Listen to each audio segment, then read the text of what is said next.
Alphondi Boué en mode RDC, plus 243 Kodiamboka. Donc, le pays, je peux dire le pays des Bissengo, n'est-ce pas ça, monsieur Toile? Effectivement. Botama congolais, ya Botama congolais. Voilà. Ok, Lengi. Alpha, Nidje. Oui, nous bien du ciel, je ne sais pas où monsieur Étoile. Ah oui, tout va très bien. Pas grave, mais annoncer ça que, en tout cas, ton petit a ma bonne nuit. Moi, personnellement, le petit a bonne nuit. Je ne sais pas, monsieur Étoile. Parce que déjà, on a téléspectateurs qui chantent. En moins de Biribamba. Alpha, quelles sont les nouvelles déjà en sport? Merci beaucoup. Comme vous le savez très bien, c'est les éliminatoires de la Coupe du Monde 2026 avec le match que la RDC a gagné. C'était hier au stade des Martyrs de la Pentecôte. C'était devant la formation de la Mauritanie. 2-0 était le score du match. Théo Kongunda et Johan Wissa étaient les buteurs côté congolais. Donc la victoire était de notre côté, en notre faveur. Et nous allons. Ah oui, nous avons gagné. C'était face à cette équipe de la Mauritanie. Vous le savez, la RDC a joué les 45 premières minutes. C'était 0 but partout. C'était lors de la deuxième mi-temps. Et c'était décourageant. Hein? Ah oui, le coach Sébastien Desabre a effectué les changements. L'entrée de Théo Bongonda qui a décanté la situation en donnant la passe décisive et aussi en marquant l'unique les buts. Et puis le second but, c'était Johan Wissa. Nous allons revenir sur ce qu'a été les matchs RDC Mauritanie pour revenir encore parler autre chose.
Waouh, waouh, waouh.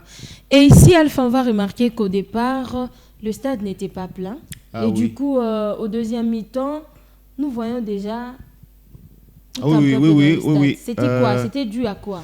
Les prix qu'on a fixés pour tour, c'était 10 000 francs. Donc à Kinshasa, la vie est chère. Kinshasa n'est pas comme Lubumbashi. 10 000 francs, c'est beaucoup.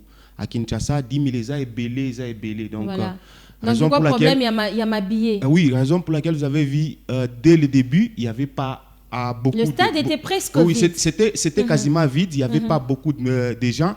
Mais lors de la seconde période et l'entrée du président de la République, directement, moi, j'ai constaté déjà un monde au stade. Donc, j'ai comme l'impression, lors de l'entrée du président de la République, on a laissé les portes pour que tout le monde puisse accéder, aller pousser le léopard. Oui, aller pousser le léopard à la victoire. Et vous avez remarqué avec moi que lors de la seconde période, il y avait plusieurs fanatiques qui ont accédé. Moi, j'ai comme l'impression que c'était gratuitement après l'entrée du chef de l'État. Et ça a donné quelque chose. On a motivé les joueurs. Et il y avait des cris, on a chanté. Donc, c'est déjà bien pour un match de football. Et surtout, les organisateurs, la fédération, puisse commencer vraiment à voir à chaque match donc, quel prix on peut fixer pour que les Congolais puissent aller soutenir les pays. Là, c'est les pays. C'est pas parce avec que nous voyons le rôle que jouent aussi les supporters. Ah oui, c'est pas avec club, c'est pas des SMP, c'est pas Renaissance, c'est les pays. Pourquoi pas mettre même 5 000 francs, 3 000 francs, que tout le monde ait au moins cet accès au stade. Ça sera une très bonne chose. Sinon, bravo au Léopard. Juste après ces matchs, le sélectionneur principal de la RDC, Sébastien Desabre, et son homologue Amir Abdou de la Mauritanie, ils étaient en conférence de presse d'après-match. Nous allons suivre Sébastien ainsi qu'Amir Abdou. Alors le choix, c'est un choix tactique, puisque Théo avait fait encore un bon match contre la Nouvelle-Zélande sur le dernier stage. Après, on avait décidé de mettre un peu de pressing et beaucoup de pression haute. On avait besoin de vivacité sur ces postes-là pour aller chercher et fermer les couloirs. Ça, on s'attendait à avoir Abeid à l'arrière gauche qui était titulaire, mais il avait une petite blessure. Donc, on avait voulu mettre un peu plus de vivacité dans les phases de pressing pour justement avoir gagné ce rapport de force de pressing haut et de nous installer directement chez eux. On sait que Théo est plus un joueur de pied, Méchac est plus un joueur de vivacité. Donc on avait décidé sur les 15 premières minutes d'aller les presser, même de manière des fois un peu désorganisée, mais de leur mettre une tension assez haute pour les laisser chez eux. C'est ce qui s'est passé. Et puis de toute manière, c'est comme j'ai dit aux garçons, à la mi-temps, on a un temps faible sur toute la première mi-temps. On n'arrive pas à le valider parce qu'on a une ou deux occasions, mais pas totalement franches. Mais on a la possession. C'était juste une question de temps. Et puis de ramener aussi un peu plus de pied, un peu plus de qualité dans l'entrejeu technique. C'est ce qui s'est passé avec Théo. Mais c'est souvent les équipes qui gagnent ou les équipes qui sont dans des rushs positifs comme nous à l'heure actuelle, parce qu'on a encore une victoire en match officiel. C'est souvent le banc qui fait la différence. C'est vraiment la plus grosse qualité qu'on avait par rapport à notre adversaire aujourd'hui, c'est l'effectif global. Quand vous voyez l'effectif qu'on a sur le banc par rapport... Hier, on avait fait une petite opposition, entre guillemets, de veille de match. Quand vous voyez les deux équipes, elles sont de niveau égal, pratiquement. Donc, ça nous laisse la possibilité de faire ces choix tactiques-là et de ne pas être indépendant d'un seul joueur. Donc voilà.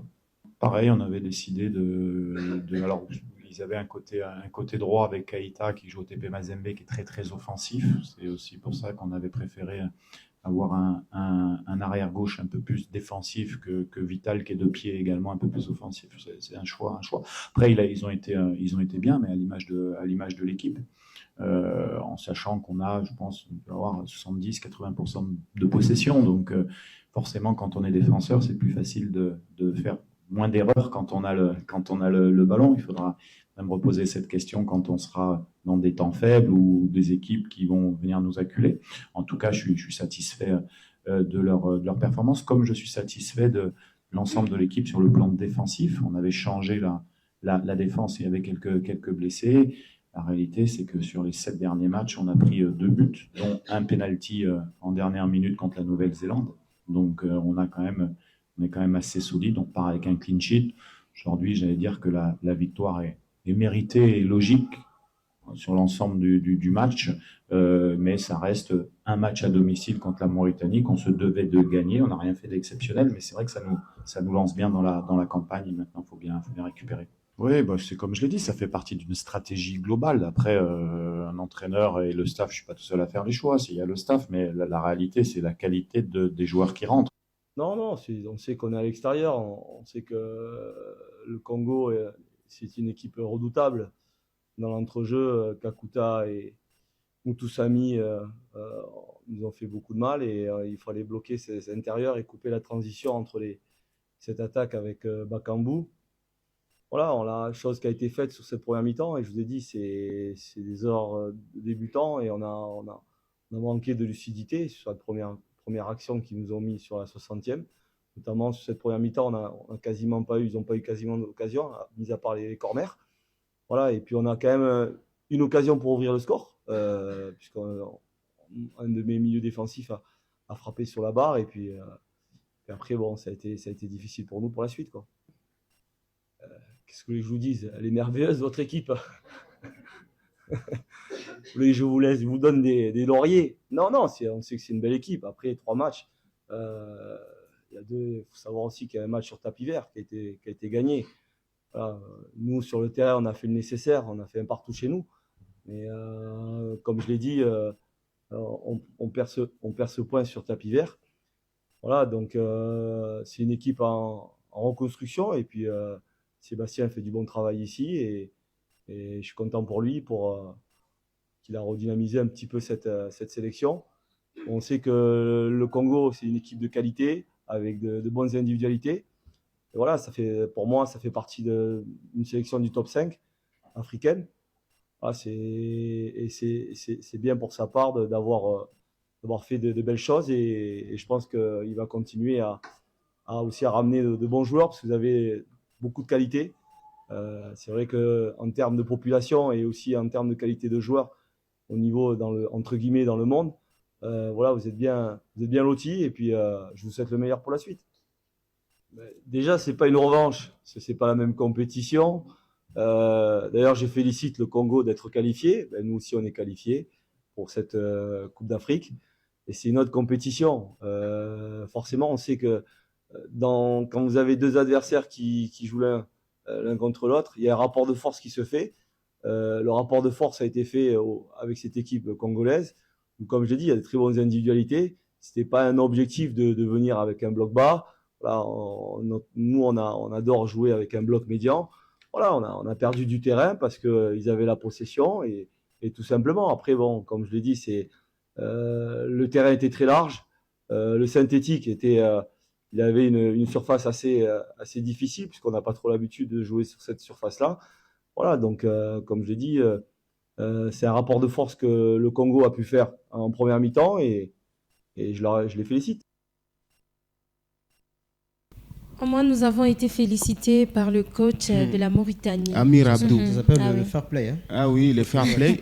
Amir Abdou, lui qui n'acceptait pas la RDC lors des éliminatoires de la Coupe d'Afrique des Nations ici à Lubumbashi. Oui. Il avait tenu des propos vraiment qui étaient presque antisportifs envers la République démocratique du Congo.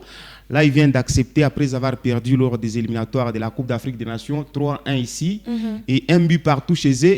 La RDC avait gagné ses matchs sur tapis vert 3-0 par forfait. Et aujourd'hui, on vient de gagner encore la Mauritanie lors des éliminatoires de la Coupe du Monde, 2-0. Donc, il est maintenant fair play. C'est ça même le football. C'est ça même le football.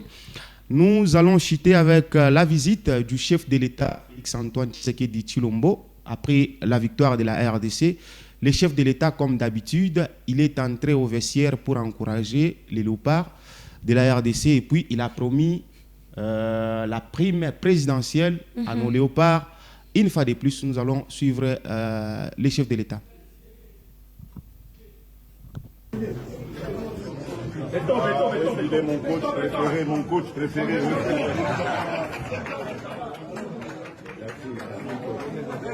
Merci. Très bon coaching.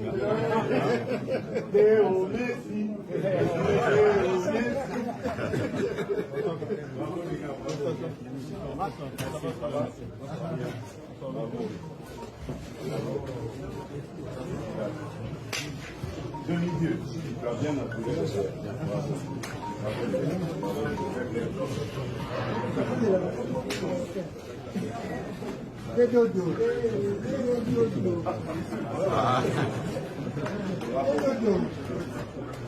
Excellent.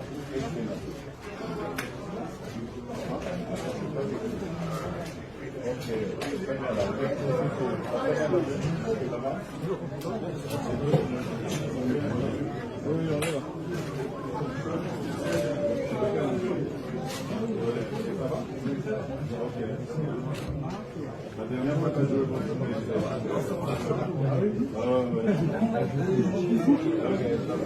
ça va? Moi j'ai l'impression qu'en deuxième mi-temps, on a beaucoup souffert. Pas besoin de reprendre du tout ce soir. Oui, on a gagné. Je compte sur toi. Toi, j'ai vraiment mon cœur sur toi. Numéro 20, comme moi. Hein? Merci. Merci beaucoup.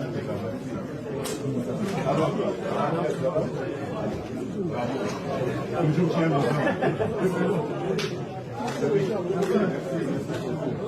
merci les gars.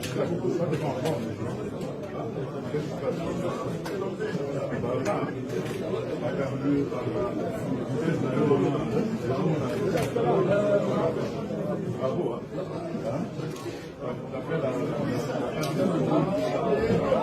Beaucoup d'amis.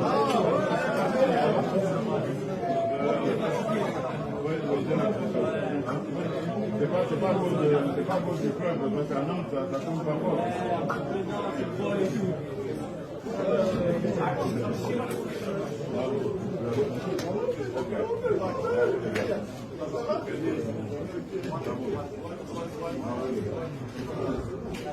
Ah, les enfants, je suis fier de vous. Bon, moi, j'ai l'habitude toujours de me laisser aller quand je suis heureux comme ça. Donc, il y aura la prime présidentielle pour ce match.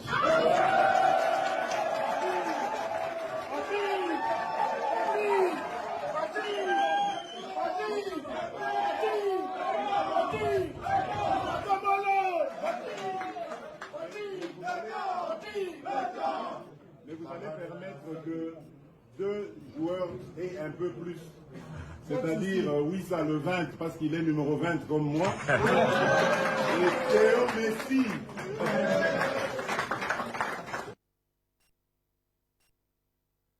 Voilà.